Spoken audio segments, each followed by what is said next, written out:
बहुत स्वागत है, नमस्कार आपका। आप देख रहे हैं prime eight 4 prime time news element optimum dose. सबसे पहले वो खबरें जिन पर रहेगा फोकस। क्या है आज?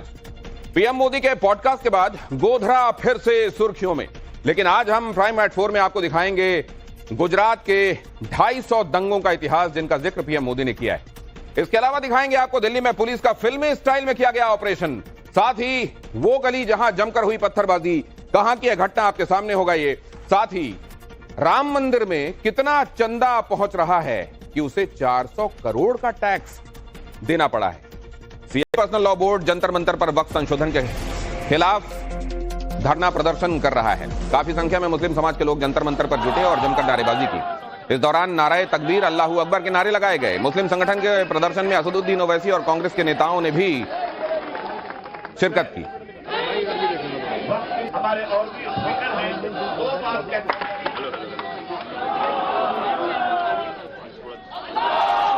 वक्फ संशोधन बिल पर जंतर मंतर पर मुस्लिम संगठनों का प्रदर्शन चल रहा है, लेकिन इस बीच यहां एक और नया मोर्चा खुल गया है। मुस्लिम संगठन बोर्ड के बाद हिंदू संगठन, मुस्लिम संगठनों के बाद हिंदू संगठन यहां पर पहुंचे जंतर मंतर। तो जंतर मंतर पर हिंदू संगठनों ने हनुमान चालीसा का पाठ किया। वक्फ बिल के समर्थन में जंतर मंतर पर उन्होंने प्रदर्शन किया। All India Muslim personal law board के विरोध में उतरे हिंदू संगठन आपको तस्वीरों में नजर आ रहे हैं। हालांकि प्रदर्शन कर रहे लोगों को यहां हिरासत में लिया गया है।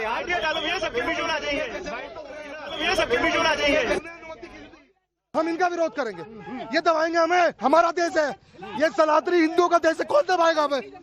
जान दे देंगे। लेकिन जैसे ये कह रहे थे ना, जैसे इन्होंने कहा था हम मर जाएंगे कट जाएंगे, तो आज हम मरने कट रहा है, हम मरने कट रहा है। हम देखेंगे कौन मारेगा हमें इस देश के अंदर। हमारे जो हाँ पढ़ेंगे, हनुमान चालीसा पढ़ेंगे।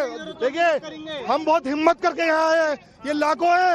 अकेला खड़ा हूँ, मेरठ से आके क्रांति भूमि से आया हूँ। मर जाऊंगा लेकिन इस कानून को रद्द करा के मानूंगा, मांग करूंगा। खिलाफ हिंदुओं के नहीं है, लेकिन साजिश हिंदुओं के खिलाफ है। ये संपत्ति कब्जाने की साजिश हिंदुओं के खिलाफ है। आप देखिए किस तरीके से जनसंख्या बढ़ा रहे हैं, जिस तरीके से देखिए देश के अंदर अपनी जमीन, अपनी जायदाद बढ़ा रहे हैं। क्या ड्रामा लगा रखा विपक्ष ने? क्या ड्रामा है? जब किसी चीज को आप संविधान से चलेगा ना देश, तो संविधान से चलाइए ना। मानिए सरकार की बात, अगर सरकार कह रही है इस चीज के लिए तो मानिए ना उसकी बात। पुलिस ने जंतर मंतर से प्रदर्शनकारियों को हटाया। तस्वीरें आपको दिखाता हूं। प्रदर्शन के लिए दोपहर 1 बजे तक का ही वक्त तय था। दिल्ली पुलिस ने नेताओं और सांसदों को भी यहां से हटाया। जैसा मैंने आपको बताया, यहां धरना प्रदर्शन में हिस्सा लेने के लिए असदुद्दीन ओवैसी समेत कांग्रेस के कुछ नेता पहुंचे हुए थे। तो क्योंकि यहां पर धरना और प्रदर्शन के लिए वक्त तय था, उसके बावजूद ये लोग यहां से डिस्पर्स नहीं हुए, इसलिए पुलिस ने पहुंचकर फिर इन लोगों को यहां से जाने के लिए कहा। लगातार अनाउंसमेंट की जा रही है कि इन नेताओं को भी यहां से हटाया जाए। आपने देखा कि आज हजारों की संख्या में जंतर मंतर पर भीड़ उमड़ी थी, जहां पर अब प्रोटेस्ट खत्म होने के बाद भी एक बड़ा शोर जो था, लोगों का क्राउड जो था वो बना हुआ था और उन्हें हटाने की कोशिश पुलिस द्वारा की गई है। यहां पर अभी भी आप देखेंगे, लगातार आपको पिंटो दिखाएंगे तस्वीरें कि पुलिस द्वारा यहां पर अनाउंसमेंट की जा रही है और जो एमपीज या जो नेता मौजूद हैं या फिर जो अन्य संगठनों से यहाँ पर जुड़े हुए थे, उन्हें यहाँ से हटाने की कोशिश की जा रही है। बाकायदा लाउड स्पीकर पर यहाँ पर अनाउंसमेंट की जा रही है कि किसी भी काम के लिए फिलहाल जंतर मंतर पर न रुके, इसे यहाँ से तुरंत के तुरंत खाली किया जाए। सुरक्षा वहीं पर अपनी जगह पर बनी हुई है।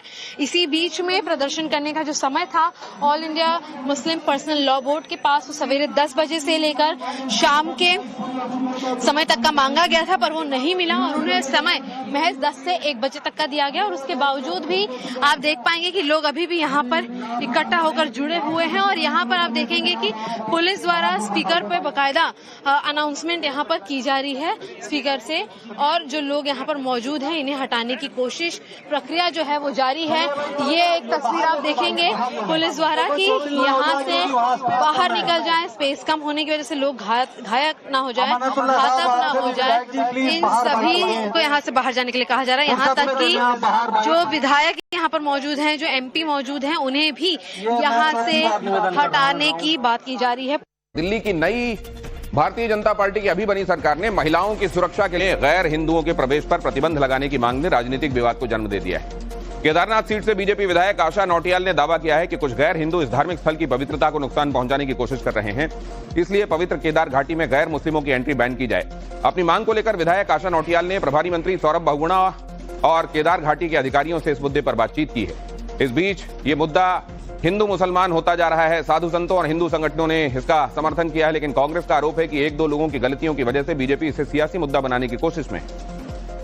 काफी समय से यहाँ पे मांग कर रहे हैं कि भाई यहाँ पे जो है कि गैर सनातनी यहाँ पे प्रवेश वर्जित हो। जिस तरीके से आप आए दिन देखते हैं सीजन में जब बाबा के कपाट खुलते हैं 6 माह के लिए, तो आए दिन यहाँ पे शराब का काम हो, मांस का काम हो, केदारनाथ की गरिमा का सवाल हो, केदारनाथ की अस्मिता को हमेशा धूमिल किया जाता है। स्थानीय व्यवसायी हैं, उन्होंने यही बात करी कि जो मतलब वहाँ पर कुछ गैर हिंदू लोग इस तरह की हरकतें कर रहे हैं, वहाँ पर मीट मांस शराब वगैरह ले जाने का जो काम कर रहे हैं, वो धाम को बदनाम करने का काम हो रहा है। तो निश्चित तौर पर मैं भी यही कहूंगी कि उस पे इन चीजों को जांच करके देख करके ऐसे लोगों पे प्रतिबंधित होना चाहिए वहाँ पर। और जो हमारे धाम की केदार बाबा की जो महत्ता है, जिसके लिए लोग दर्शन करने आते हैं भक्ति भाव से, वो भक्ति भाव से लोग दर्शन करके जाएं। उसके लिए सनसनी पैदा करने के बजाय आप अपने मुख्यमंत्री से कहिए। मुख्यमंत्री से भी कहने की जरूरत नहीं है, तो सीएम की बात भी नहीं है, तो डीएम और एसएसपी की बात है, उनसे कहिए, वो करेंगे। अच्छे ऑफिसर्स हैं, करेंगे वो। 30 अप्रैल को अक्षय तृतीया है। 30 अप्रैल से 4 धाम यात्रा शुरू हो जा रही है और 2 मई को केदारनाथ धाम के कपाट खोले जाएंगे। इससे पहले यह विवाद आप देख रहे हैं शुरू हो गया है। धाम की पवित्रता बनाए रखने के लिए जरूरी बताया जा रहा है इसको। गैर हिंदू रूट में मांस और शराब का सेवन करते हैं, यह बात कही जा रही है। गैर हिंदुओं ने मांस की दुकानें तक खोली हैं, यह आरोप भी है। केदार धाम में छोटे से बड़े रोजगार पर इन गैर हिंदुओं की निगाह है और वो हुड़दंग से घाटी की शांति भंग करना चाहते हैं और इनकी वजह से ही इस इलाके में लव जिहाद और गो तस्करी जैसे मुद्दे सामने आ रहे हैं, ये बात भी कही जा रही है। दिल्ली की नई भारतीय जनता पार्टी की अभी बनी सरकार ने महिलाओं की सुरक्षा के लिए यूपी का योगी मॉडल अपनाने की सोचा है। यूपी में महिलाओं से छेड़छाड़ करने वालों को सबक सिखाने के लिए योगी सरकार ने एंटी रोमियो स्क्वाड बनाया था और इसी तर्ज पर दिल्ली में भी स्क्वाड बनेगा, लेकिन दिल्ली में इस स्क्वाड का नाम शिष्टाचार स्क्वाड होगा। दिल्ली के अलग अलग हिस्सों में यह शिष्टाचार स्क्वाड तैनात रहेगा और महिलाओं से छेड़छाड़ या बदतमीजी करने वालों को सबक सिखाएगा।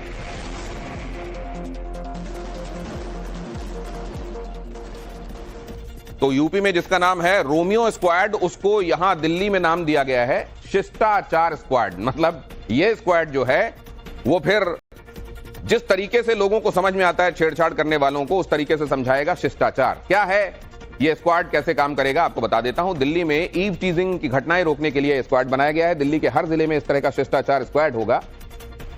ACP crime against women squad के हेड इसमें होंगे। स्क्वाड में 1 इंस्पेक्टर, 1 सब इंस्पेक्टर और 8 कांस्टेबल होंगे। हर स्क्वाड में 4 महिला पुलिस कर्मियों की तैनाती भी होगी।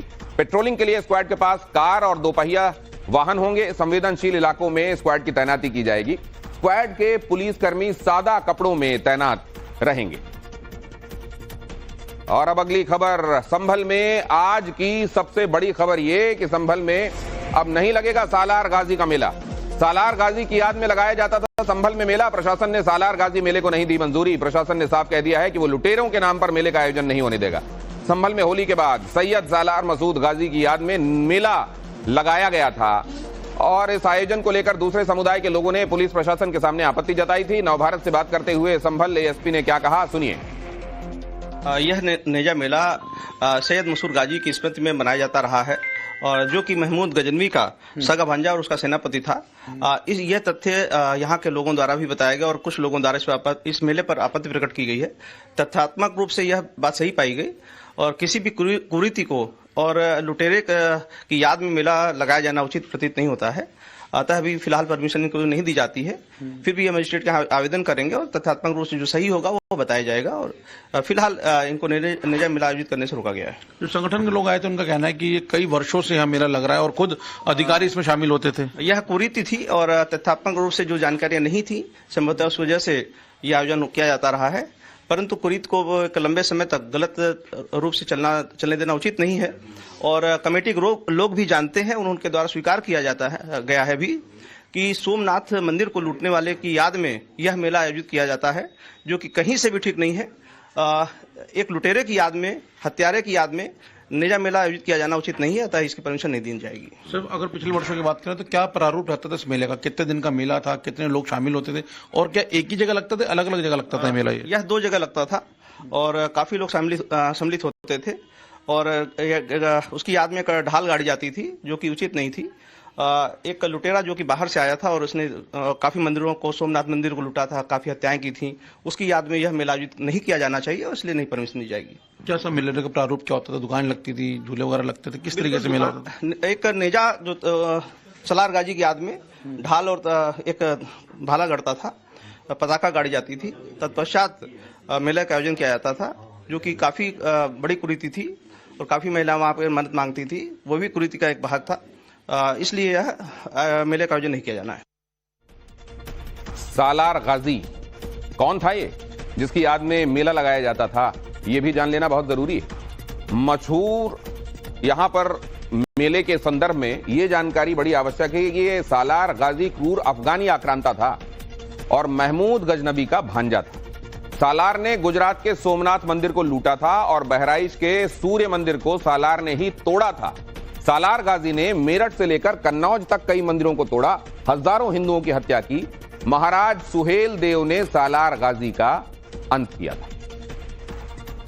सुप्रीम कोर्ट के ध्वनि प्रदूषण पर सख्त रुख के बाद यूपी में भी इसका सख्ती से पालन कराया जा रहा है और यही वजह है कि रमजान में आजकल प्रदेश में लाउड स्पीकर खामोश है और सहरी और अजान के लिए अलग अलग तरीके अपनाए जा रहे हैं। सुबह 3 बजे मुस्लिम इलाकों में ढोल ताशे बजाकर लोगों को सहरी के लिए उठाया जा रहा है, जबकि मस्जिदों से बगैर लाउड स्पीकर के ही रमजान की नमाज और अजान का को होते आप सुन सकते हैं। सुप्रीम कोर्ट के फैसले के बाद योगी सरकार ने साफ कर दिया था कि किसी भी धार्मिक स्थल पर लाउड स्पीकर तेज आवाज में नहीं बजाए जा सकते और इसी वजह से मस्जिदों से भी लाउड स्पीकर उतरवा दिए गए। तो पहली तस्वीर जो आपके स्क्रीन पर लेफ्ट हैंड साइड पे है, वहां आप देख रहे हैं किस तरीके से अजान दी जा रही है बगैर लाउड स्पीकर। बीचों बीच आप देख रहे हैं कि ढोल ताशे बजाकर लोगों को सहरी का वक्त बताया जा रहा है कि वक्त हो चला है और लाउड स्पीकर नहीं बजेंगे, इसके लिए प्रशासन ने कमर कस ली।